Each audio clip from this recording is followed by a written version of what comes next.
Olá, está começando mais um Direto da Redação. A Prefeitura de Caxias do Sul declarou situação de emergência no último dia 25 por causa das fortes chuvas. A Defesa Civil Municipal informa que famílias das seguintes localidades: Vila de São Pedro, Estrada Municipal número 92 e a Estrada da Cidadania em Vila Cristina e algumas localidades de Forqueta e Fazenda Souza estão com bloqueios momentâneos. O decreto se fez necessário após ocorrências de alagamentos, quedas de árvores, bloqueios de vias por deslizamentos de encostas causadas pelas fortes chuvas do mês de maio e junho deste ano.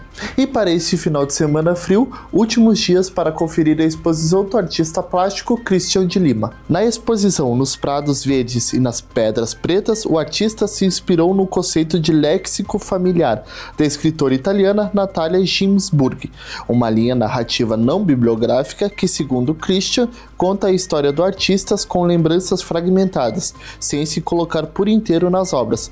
Com entrada franca para o público, a exposição é na Galeria de Arte da Casa da Cultura. Caxias ganhou novas ambulâncias e motolâncias. Confira comigo a nova frota. Em visita ao Serviço de Atendimento Móvel de Urgência, o SAMU, o prefeito Adiló formalizou o recebimento de novos veículos e equipamentos para atendimentos.